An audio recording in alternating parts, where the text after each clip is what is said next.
మాట్లాడుతుండ్రు. డోకూరాయన 60 ఓట్లతోటి గెలిచిండు అన్నాడు.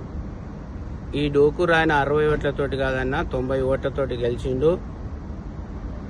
పడక్కల్ గ్రామ ప్రజలందరి మన్ననలు పొంది గ్రామానికి సేవ చేస్తాడని మనం నమ్మి పడక్కల్ గ్రామ ప్రజలందరికీ తరపున సర్పంచ్గా ఎన్నుకున్నందుకు వారికి మేము శిరస్సు వచ్చి నమస్కరిస్తున్నాం. అయితే డోకూరాయన దోసుక తింటూనే అంటున్నాం. డోకూరాయన ఎక్కడ కానీ తలకొండపల్లి మండలంలో కానీ పక్క విలేజ్లో కానీ ఎక్కడే కానీ ఎక్కడ దోసుకున్నట్టు మీరు ఒకటి చెప్పండి, అక్కడికి వస్తా. నేను ఎవరితోనైనా ఒక 1000 రూపాయలు దోసుకున్నట్టు చెప్పండి, అది సమంజసం కాదు. ఇంకా మీరు చేస్తేనేమో నీతి, నేను చేస్తేనేమో తప్పు. మీరు గెలిస్తేనేమో సంసారము, నేను గెలిస్తే వ్యభిచారం. మీరు మాట్లాడు. మీరు తలకొండపల్లిలో కూడా మీ అభ్యర్థి గెలిచిండు.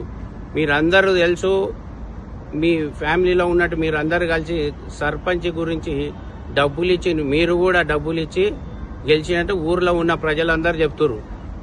అలా మాట్లాడము సమంజసం కాదు. అలాగే మీరు ఎమ్మెల్యే గురించి కూడా మాట్లాడిండు, ప్రభుత్వానికి గురించే మాట్లాడు. ఈ ఎమ్మెల్యే గారికి కూడా ఓట్లేసి గెలిస్తేనే గెలిచిండు. అలాగే ప్రభుత్వానికి కూడా అందరు ఎమ్మెల్యేలు కూడా ఓట్లేసి గెలిపిస్తేనే ప్రభుత్వం ఏర్పడింది. మీరు చేసిన మాటలు, మీరు చేసే తప్పు, మీరు చేస్తే న్యాయంగా అనిపిస్తుంది. ఇంకా రెండేళ్ల తర్వాత ఫెయిల్ అవుతావు అన్నాడు. మీ ఎట్లా ఫెయిల్ అవుతామో, పాస్ అవుతాను. 2 ఏళ్ల తర్వాత అదే పడకల్ గ్రామానికి వచ్చి గ్రామంలో ఉండే ప్రజలందరినీ అడిగితే ఫెయిల్ అవుతారా పాస్ అవుతారా వాళ్ళు తెలియజేస్తారు. నువ్వెట్లా తెలియజేస్తావన్నా? నువ్వు మాట్లాడే మాటలు ఏందంటే మీరు కూడా అహంకారం తోటే మాట్లాడుతున్నట్టు తెలుస్తున్నది. ఇప్పుడు ఓట్లేసి మేము ఇంకా ప్రమాణ స్వీకారమే చేయలే, అప్పుడే ఫెయిల్ అవుతున్నాం అంటున్నావు. 2 ఏళ్ల తర్వాత అదే పడకల్ గ్రామ పంచాయతీ దగ్గర మీరు 2 ఏళ్ల తర్వాత రండి, మా ఊర్లో ఉన్నటువంటి ప్రజలను తీసుకొని పాస్ అయిందా ఫెయిల్ అయిందా తెలియపరచండి. అప్పుడు వారు నిర్ణయిస్తారు. మంచి చేస్తే మంచి అంటారు, చెడు చేస్తే చెడు అంటారు. మీరు చేసిన ఈ మాటలు ఎంతవరకు సమంజసమో, మీరు మాట్లాడే మాటలు కూడా చాలా హీనంగా మాట్లాడుతున్నారు. మీరు తలకొండపల్లి మండలంలో ఇన్ని గెలిచిర్రు అన్ని గెలిచిర్రు అంటారు. అవన్నీ నీతిగా నిజాయితీగా గెలిచినట్టు మేము కూడా అనాలి కదా. మేము కూడా అన్న మాటలనే నీ మాదిరి మాట్లాడాలా? ఎక్కడైతే టీఆర్ఎస్ వాళ్ళు గెలిచిర్రో నీతిగా లేదు అని మేము అన్నామా? ఎవరైతే పడకల్ గ్రామం నుంచి వచ్చి నీకు మాట్లాడి వెనక పెట్టుకొని మాట్లాడుతున్నావు చూడు, అది నీకు సమంజసం కాదు, నీకు భావ్యం కూడా కాదు. ఇంకా నీతిమంతమైన మాటలు అసలే చెప్పకూడదన్నా. మేము కాంగ్రెస్ పార్టీ మండల్ ప్రెసిడెంట్, మేము చేసే సేవను గుర్తించి మాకు పార్టీ నన్ను మండల్ పార్టీ చేసింది. అలాగే మీరు మాత్రము మీ గతంలో నుంచి మేము తలకొండపల్లిలో అబ్జర్వ్ చేస్తున్నా, మీరు వివిధ పార్టీల్లో తిరిగి వచ్చిన వాళ్ళు ఉన్నారు.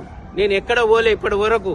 అదే పార్టీలో ఉన్నా, అదే పార్టీని నమ్ముకొని ఉన్నా, అదే పార్టీలో సర్పంచ్ అభ్యర్థిగా గెలిచిన.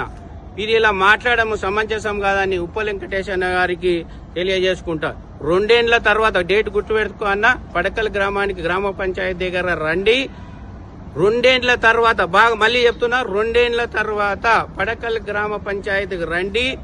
నా నీతికి డోకూరాయనకు పైసలు ఎక్కువైనాయి అని అన్నారు. పైసలు ఎక్కువైనాయో తక్కువైనాయో, ఫెయిల్ అవుతానో పాస్ అవుతానో గుర్తుపెట్టుకోండి. డేట్ బరాబర్ 2 ఏళ్ల తర్వాత పడకల్ గ్రామ పంచాయతీ దగ్గర నువ్వు నేను కూర్చుంటున్నావు. ఫెయిల్ అయితే మా గ్రామ ప్రజలు చెప్తారు, పాస్ అయినా కూడా గ్రామ ప్రజలు చెప్తారు.